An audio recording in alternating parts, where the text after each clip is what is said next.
and gentlemen, please settle down as we are about to begin our program. Thank you. Ang Maynila ang ating sentro ng serbisyo because this launch is happening simultaneously across all 17 regions nationwide. Isang malinaw na patunay na ang serbisyong pangkalikasan ay sabay-sabay nating isinusulong sa bansa. At this point, we warmly acknowledge the presence of our DNR and EMB officials and employees, Secretary himself, Attorney Juan Miguel T. Cuna. Our partner LGU, City Government of Manila, headed by Honorable Mayor Francisco Isko Moreno Domagoso. Our valued clients coming from different sectors, media friends, and to everyone, isang makakalikasang umaga po muli sa ating lahat. Ang proyektong ito ay handog ni Pangulong Ferdinand R. Marcos Jr. para sa isang bagong Pilipinas, isang gobyernong mas mabilis, mas garantisado at mas malapit para sa lahat. Hindi na kailangan pumila ng matagal dahil ang gobyerno na po ang lalapit sa inyong lahat. Alright? So to officially begin our program and to share his inspirational message, let us all welcome the dynamic leader and father of the city of Manila, ladies and gents. A round of applause to Honorable Mayor Francisco Isko Moreno Domagoso.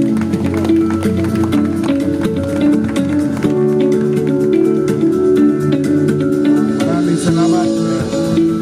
Maupo po kayong lahat. Sa amin pong minamahal na sekretaryo ng bansa ay malapit na malapit sa puso ng mga taga Maynila.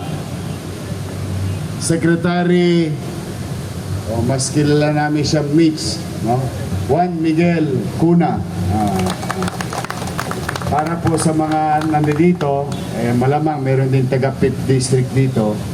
Si Secretary Mitch Cuna ay member of the City Council of Manila.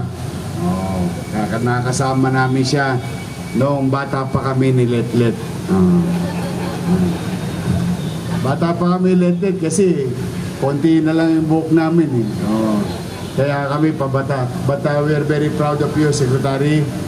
And we believe in you. I know you can do better in that office, leading the entire office that protects the environment.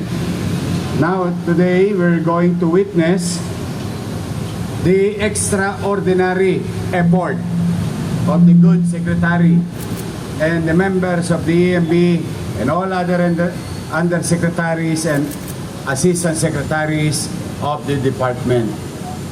Malugod namin silang tinatanggap, tayong mga taga Maynila, lalo na.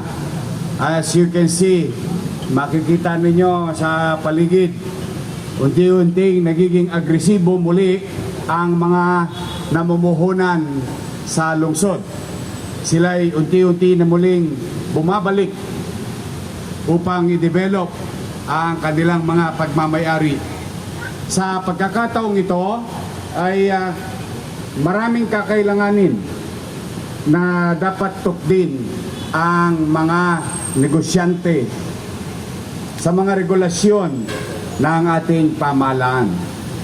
At dalawang uri, nasyonal at lokal. Kaya kami nalulugod kay Secretary Cuna, binaligtad niya rin ang pamahalaan. Hindi na tao ang naghahanap sa pamahalaan. Ang pamahalaan ibinababa mismo malapit sa tao. Reachable, the national office, the Department of Environment and Natural Resources.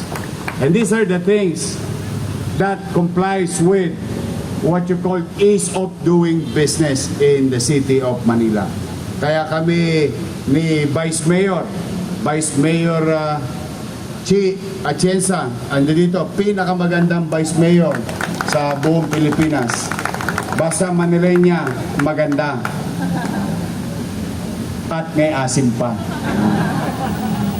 Kaya po, ngayon sa lahat ng mga kasapit pamunuan department or bureau chief ng DNR, on behalf of the people of Manila, on behalf of the business sector doing business in Manila, which we grow again.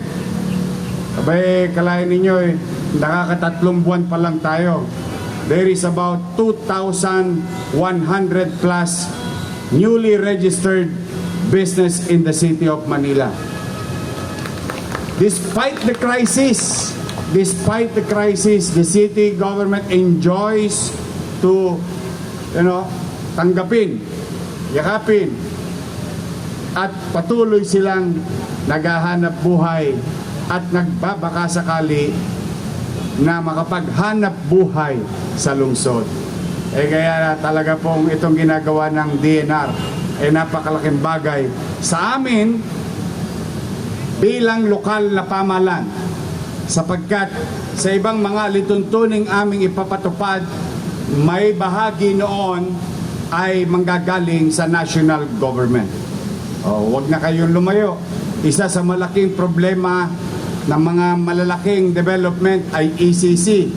But with these activities, programs of DNR, through the leadership of Attorney Miguel Cuna as Secretary and his team, ay mas gagaang, mas bibilis, mas dadali, which your city's policy in Manila align with your city's policy.